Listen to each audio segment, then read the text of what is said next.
우리의 흔한 분류를 기준으로 이 대중의 관심을 피하기 비교적 쉬운 대목은 고대사가 아닐까 합니다. 그래서 갖가지 분석과 비평이 난무하고 그 가운데 덜어는 사실을 왜곡하거나 기득권 혹은 주류의 논조에 복무해왔다는 지적이 사라지지 않죠. 국민TV 라디오 30분 책 읽기 2월 25일 화요일 순서 시작합니다.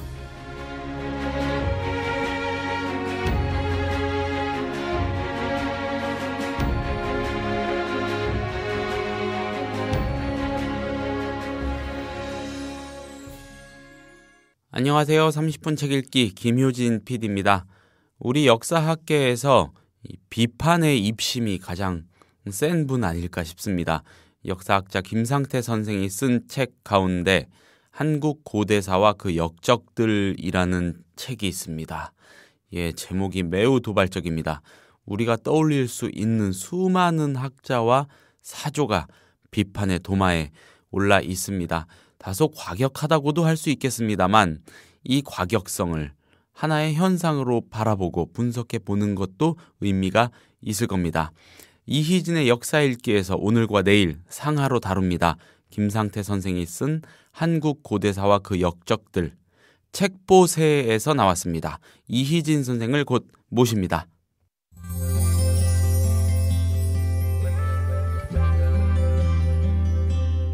매일 아침 이 책 한 권, 국민TV 라디오 30분 책 읽기.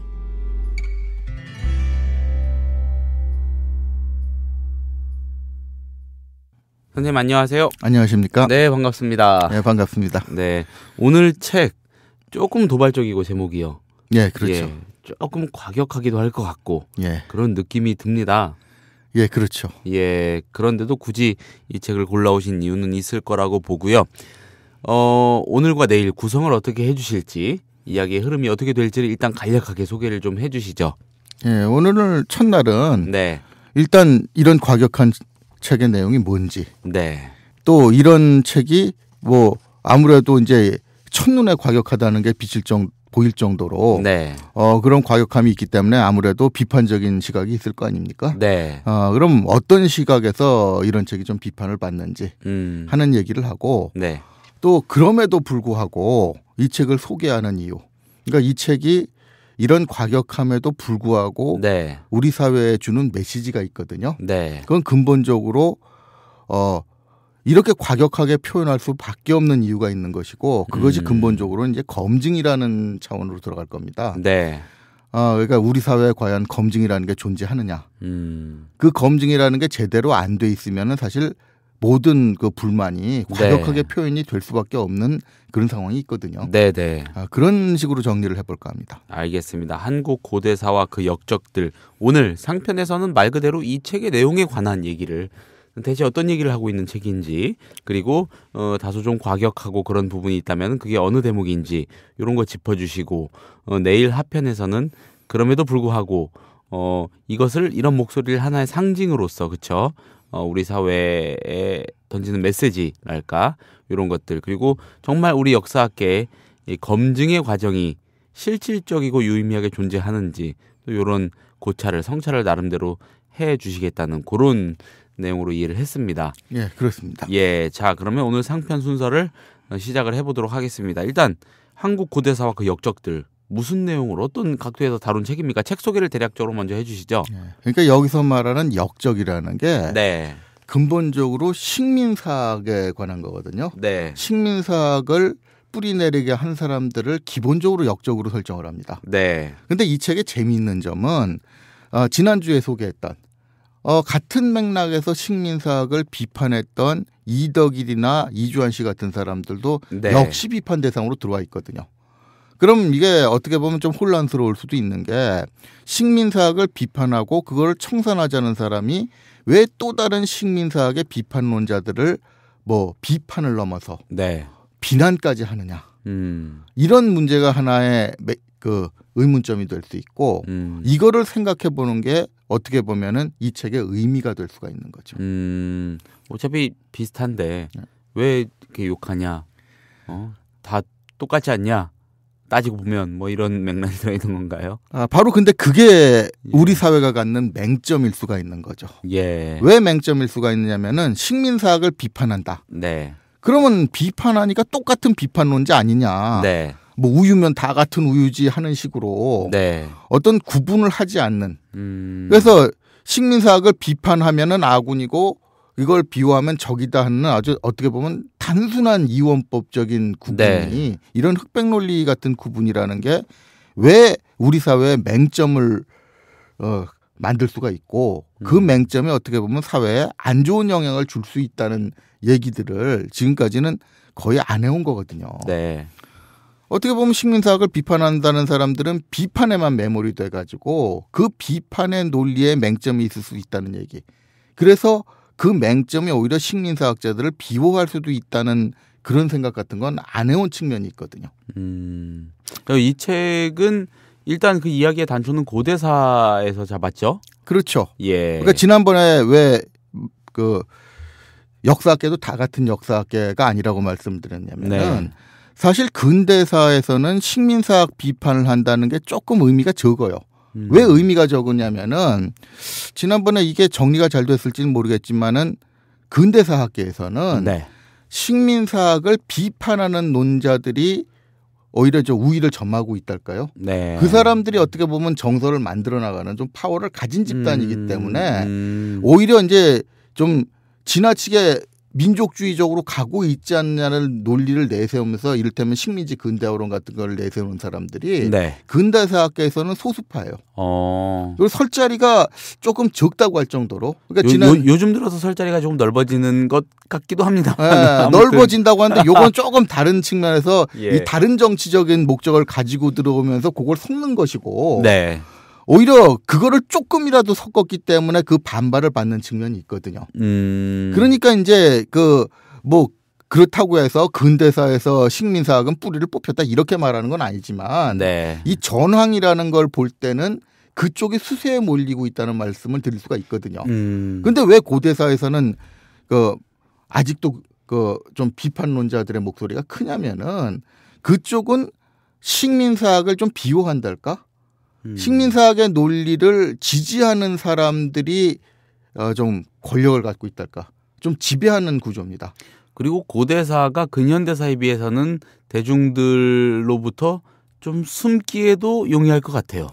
네, 그러니까 학문적인 예. 그 장벽을 쌓기가 쉽죠. 네. 그러니까 근현대사 같은 경우에는 단순히 학문적인 차원으로만 얘기할 수가 없는 게 예를 들어서 위안부라든가 그렇죠. 독도 문제가 걸리면은 이건 학문의 차원이 아니라 현실 문제가 되니까 살아있는 그런 정치 사회 이슈가 되는 거잖아요. 그렇죠. 이건 뭐 2부에 가서 주로 얘기하겠습니다만은 소위 말하는 학문 권력이라는 것만 가지고 입을 막을 수가 없는 상황이 돼 버리거든요. 네. 네. 그럼 뭐 여기다가 이제 소위 민족 감정이라는 게 이거는 그냥 단순히 민족 감정이 아니라 현실의 이권이 걸리는 문제이기 때문에 그렇죠. 굉장히 이제 그걸로 들어오는 압박이 강합니다. 네. 근데 고대사 같은 경우에는 그런 현실적인 이권이 걸린 건 아니거든요. 그러다 보니까 어떤 현상이 일어나냐면은 식민사학을 비판한다 그러면은 그거를 지나친 민족주의다. 민족주의를 넘어서 국수주의다 하는 논리를 내세우면서 여기에 이제 학문의 외피를 씌운 논리들을 이것저것 늘어놓으면은 비전문가들은 그걸 구별하기가 어렵거든요.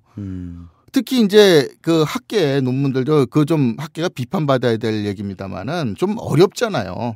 용어도 어렵고 논리도 이리저리 꼬아가지고 쉽게 그 분야를 모르는 사람들이 이해하기가 힘들어요. 그럼요. 쉽게 풀어 쓴다고 쓴 역사책들도 힘든데요. 그렇죠. 그러니까 예. 그렇게 글을 써버릇하다 보면 정작 쉽게 풀어줘야 될 때 풀지를 못합니다. 저도 그 버릇 고치느라고 한 10년 동안 뺐는데도 아직도 안 빠지고 있을 정도니까.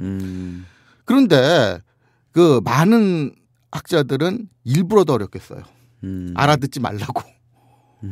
그래야 이제 전문가로서의 권위를 내세우면서 벽 쌓기가 쉽거든요. 그런데 고대사는 그 사람들의 기득권이 아직은 좀 유지되고 있는 쪽이니까 네. 반대쪽에서 소수파로서 불만을 가지고 도전을 해야 되는 이런 네. 입장이니까 같은 역사학 분야라고 해도 분위기가 다르다는 겁니다. 그 얘기는 뭐냐면은 이 식민사학의 논리라는 건 네. 사실 뭐 지난 시간에 충분히 시간을 갖지 못해서 이 말씀을 못 드렸습니다만은 대한민국이 일본에게서 독립한 지가 벌써 뭐 반세기로 훨씬 넘어서 한 세기를 향해서 가고 있는 이 시점에 일본 제국주의에 대한 충성심이 있어서 그 식민사학적인 논리를 고집하고 있을 리는 없거든요. 그럼 뭐 때문에 유지가 되느냐? 한마디로 말해서 학계의 기득권입니다. 그러니까 근대사 같은 경우에는 사회적으로도 학계의 기득권에 안주할 수가 없고 또 근대사를 전공하는 그 원로들은 어떻게 보면 그 조금 식민사학에 거두라고 비판을 받고 있는 이병도 교수가 좀 내친 사람들입니다. 굉장히 나름대로 이제 서론을 많이 받았다 그래요. 지난번에 그런 얘기를 했죠. 근대사로 논문을 쓴다 그러면 얼굴에다 원고를 던져버리는 이런 서론을 받고 근대사를 연구했던 사람들이 1세대이기 때문에 그래서 그 사람들이 나중엔 주류가 돼버렸거든요. 그런데 고대사 같은 경우에는 오히려 이병도 선생이 키운 사람들이 지금 학계에 같은 세대인데 같은 세대의 원로가 돼 있는 거죠. 그러니까 같은 원로라 그래도 색깔이 완전히 다른 거거든요. 그러니까 고대사의 기득권이 왜 좀 식민사학 계열로 가 있다는 비판을 받느냐면은 쉽게 말해서 거의 좀 이병도 계열 뭐 이런 분들의 계열이 주도권을 잡고 있는 겁니다. 그러니까 이제 어떻게 보면은 일본에 대한 충성심이 아니라 그 기득권에 대한 집착이라고 얘기할 수가 있죠. 그렇군요. 알겠습니다. 여러 배경을 한번 짚어주셨고요. 자, 그렇다면 한국 고대사와 그 역적들, 김상태 선생이 책에서 주장하는 내용들, 이런 학자들까지 비판의 도마에 올렸나 싶은 생각, 의아한 생각이 드실 겁니다. 청취자들이 들으시면은 그럴 수도 있을 것 같은데, 좀 선명한 사례들 쉽게 좀 풀어서 얘기를 해주시죠.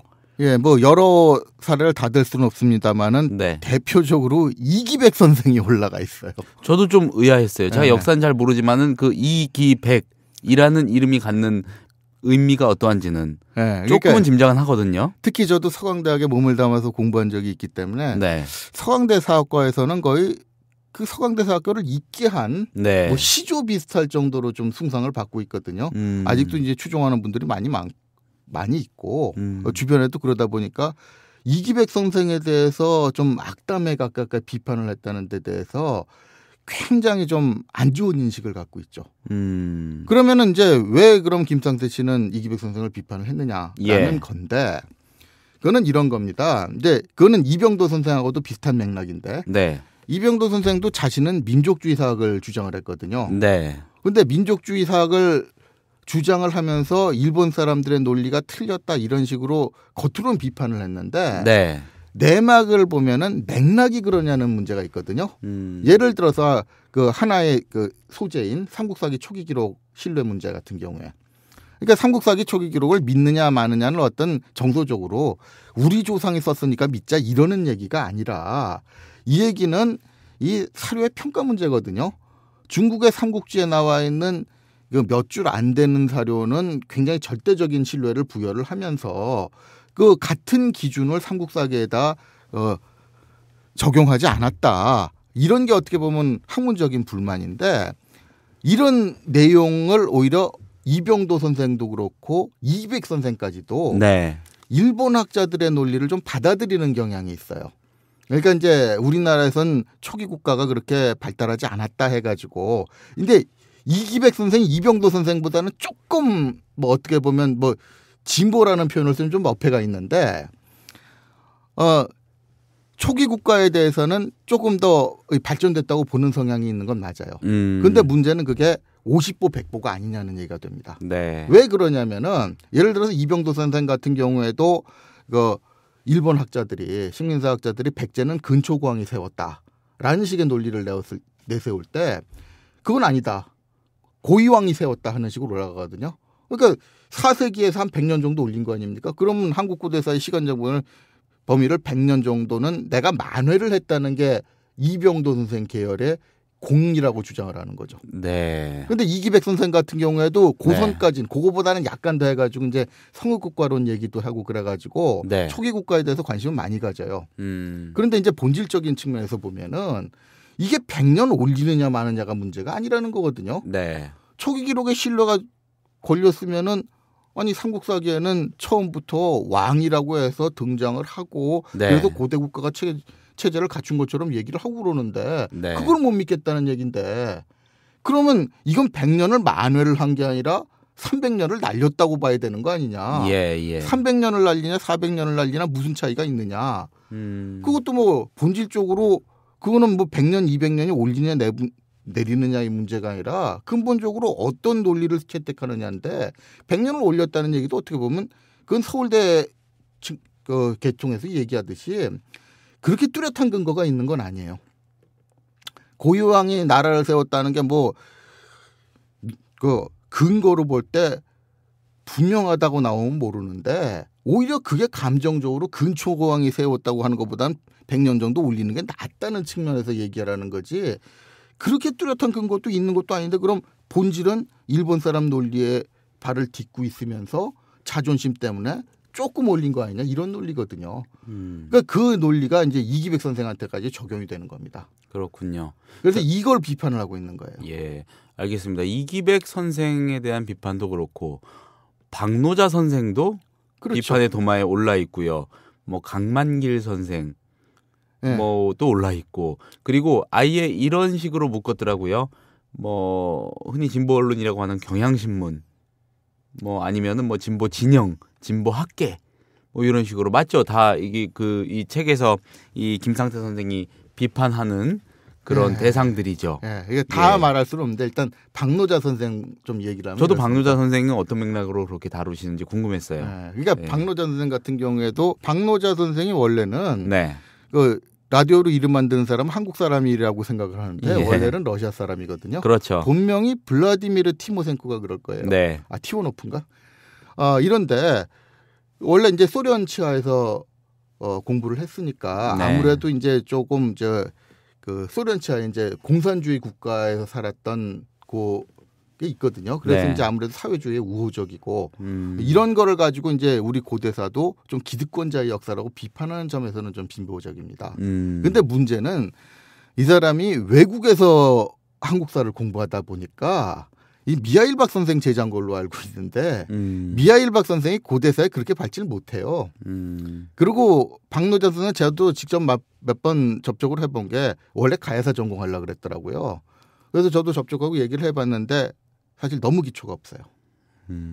그러다 보니까 이제 한국사에 대한 정보를 쉽게 얻으려고 그러니까 주로 어디서 얻게 되느냐. 아무래도 기성사학자들이 연구한 기본 정보를 받아들여서 그걸 가지고 틀을 잡기가 쉽죠. 네. 그러다 보니까 이제 주장은 진보적인데 정작 뭐 이 근현대 쪽에서는 분명히 그게 나옵니다. 네. 고대사에서는 진보적이라고 얘기할 수가 없어요.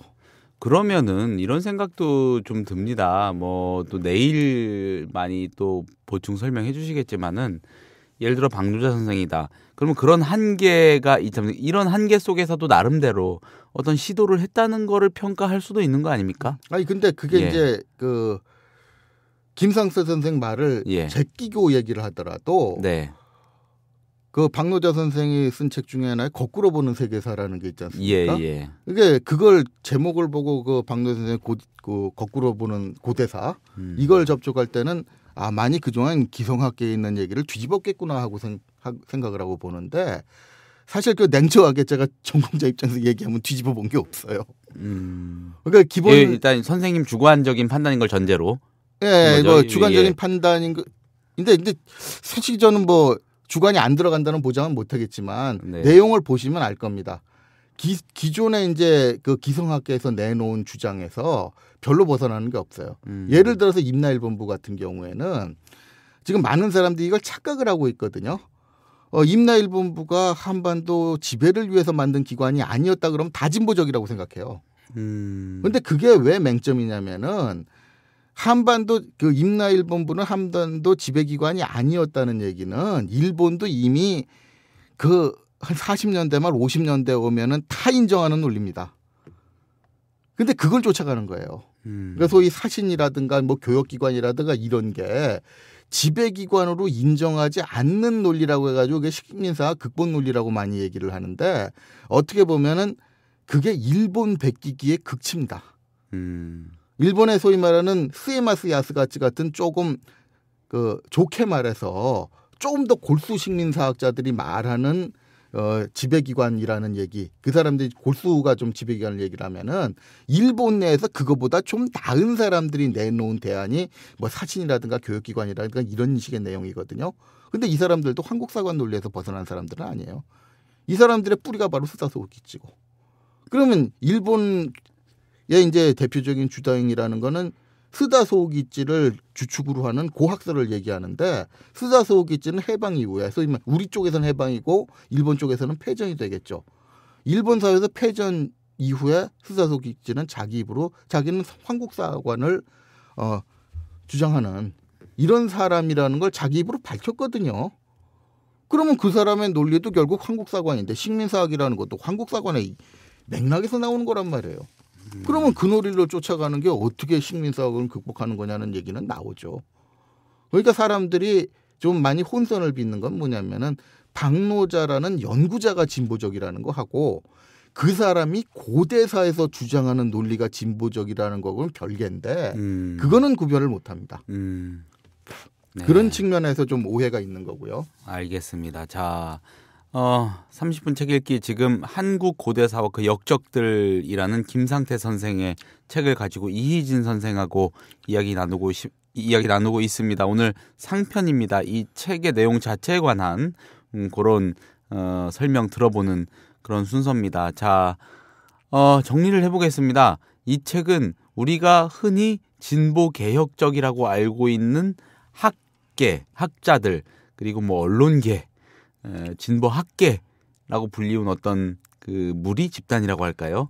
전부 다 정말 그야말로 싸잡아서 비판의 도마에 올리고 있죠. 예, 지금까지 설명해 주신 뭐 박노자 선생이 그랬고 이기백 선생도 그렇고 등등등등입니다. 도대체 왜 어떤 이유에서 그런 주장을 펼쳤는지 이희진 선생으로부터 설명을 듣고 있는데, 사례가 뭐 지금까지 몇 개 나왔어요. 그런데 그러니까 몇 가지 더 이해를 돕기 위한 그런 사례가 있다면 설명을 좀 해주시죠. 그러니까 이기백 선생이나 박노자 선생 같은 경우에는 좀 오해가 있는 건 풀어줘야 되기 때문에 비판의 각도가 다르다는 걸 말씀을 드린 거고, 또 한 가지 이제 이덕일이나 그럼 이주원 선생은 왜 비판에 됐느냐면은 김상태 씨 불만은 그겁니다. 비판을 하는데 비판 제대로 해야 될 거 아니냐는 거거든요. 그러니까 이주환 씨 같은 경우에는 뭐라고 많이 비판을 하냐면은, 비판하는 건 좋다 이거예요. 근데 비판하는 거는 논리와 근거에 입각해서 비판을 해야 되지 않습니까? 근데 이주환 씨가 비판하는 논리의 근거를 보면은 근거 대부분이 자기가 연구한 게 아니라는 얘기죠. 남이 얘기를 인용을 해서 비판을 해요. 근데 그러면 그 인용한 내용들이 100% 그 사람이 비판하는 논리에 맞는 거냐? 그건 아니라는 얘기죠. 심하면은 이제 남이 비판하는 걸 갖다가 김상태 씨는 좀 표절이라는 말까지 씁니다. 남이 비판하는 거 그대로 갖다 놓는다든가, 아니면 그 각도에서 얘기한 걸 아닌 걸 자기 편리하게 인용을 한다든가, 또 제대로 인용을 했다 하더라도 남이 얘기 다 인용을 해가지고 비판을 했으면 그건 그 사람들이 비판한 거 정리해 놓은 거지, 당신이 비판한 거냐, 이런 논리가 나올 수도 있고, 그런 식으로 비판을 하다 보니까 비판하는 논리 중에는 근거가 잘못된 걸 많이 갖다 들이댔다는 얘기죠. 또 한 가지 좀 유치한 시각에서 뭐 이런 시각에서 질문 드리는 게 오히려 더 좋을 수도 있을 거예요. 그러자면 김상태 선생은, 자, 좋습니다. 비판은 얼마든지 할 수 있겠죠. 근데 그런 학자와 학회 어떤 무리 집단의 의도보다는 어떤 실수 내지는 그럴 수밖에 없었던 역부족의 포인트, 이런 거를 굳이 잡아가지고 비판을 하시는 거 아닌가. 그렇게 비판하려 치면은 못할 게 어디 있겠나. 이런 생각도 들기도 해요. 사실 그 김상태 씨에 대한 비판의 논리의 상당 부분이 그런 쪽이에요. 그런 겁니까? 그리고 또 한 가지는 같은 비판을 해도 너무 과격하지 않는. 너무 과격하게 이 제목처럼 천박할 정도로 마구 이제 이건 비판이 목적이냐 비난이 목적이냐, 심지어는 인신 공격이 목적이다. 이런 식으로 이제 많은 그 비난을 받거든요. 역적들 책 제목도. 근데 이제 그래서 오히려 내일 얘기할 검증의 문제가 중요한 겁니다. 여기서 말하는 내용들이 과연 그럼 그 사람들이 여기서 비판을 받은 사람들이 역부족이기 때문에 나왔느냐라는 건데, 예를 들어서 뭐 지명비정을 비롯해서 그거 철저하게 해야 되는 거는 사실 역부족의 문제가 아니거든요. 그거는 비판을 하는 쪽에서도 근거를 잘못됐다면은 그걸 학문적으로 일단 잘못한 거고, 두 번째 문제는 그렇게 잘못된 비판을 함으로써 반대쪽으로 식민사학을 비호하는 사람들한테 빌미가 되지 않습니까? 그렇죠. 지난주에 그렇게 강조를 했듯이 그런 빌미를 계속 던져줘 버리면은 이 사람이 도대체 비판을 하자는 건지 비호를 하자는 건지 구별이 안 된다는 겁니다. 네. 그러니까 그 역적질이라는 말이 어떻게 보면 그런 차원에서 만약에 실수를 했다면은 네. 그런 역적질이라는 표현이 과한지는 몰라도 그 맥락에서 생각해 볼 여지가 없는 건 아니죠. 이렇게 좀 내일의 이야기를 예상을 해볼 수도 있을까요? 그러니까 자 일각에서 그 과격성이라고 표현하는 이런 방식의 비판이 나올 수밖에 없는 어떤 여지, 그 구조적인 배경. 바로 그거죠. 예, 그게 어떻게 보면 이번 상하편 통틀어서 하시고 싶은 가장 말씀 근본적인 핵심이죠. 문제일 겁니다. 네, 알겠습니다. 그 말씀을 이제 내일. 예. 오늘 상편은 여기까지. 예, 예. 시간 제약을 빌미 삼아서 오늘 여기서 인사를 드리고 내일 알겠습니다. 본격적으로 시작해 보도록 하겠습니다. 알겠습니다. 내일 말씀이 더 기대가 됩니다. 자, 내일 이어서 뵙겠습니다. 감사합니다. 감사합니다.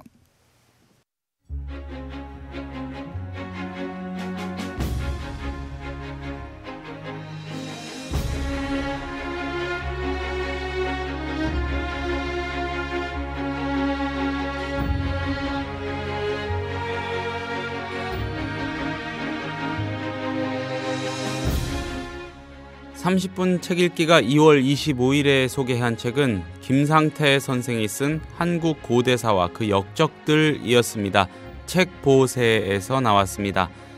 김상태 선생이 어떤 대목에서 어떤 인물들을 비판했는지 때로는 비난했는지 자체에만 귀를 기울이고 주목을 할 게 아니라 이런 과격한 어떤 의미에서는요, 이런 도발적인 비판이 나올 수밖에 없는, 이런 걸 어떤 측면에서는 유도하는 그 구조적인 이 건강한 검증의 문화가 제대로 자리 잡지 못한 학계에 어떤 문제가 있는 건 아닌가, 뭐 이런 예상도 해보게 됩니다. 그런 문제가 있을 수 있죠. 아마 내일은 이희진 선생이 본인이 경험하고 보고 들은 그런 이야기를 해주시지 않을까 싶습니다. 감사합니다. 내일 아침에 다시 인사드리겠습니다.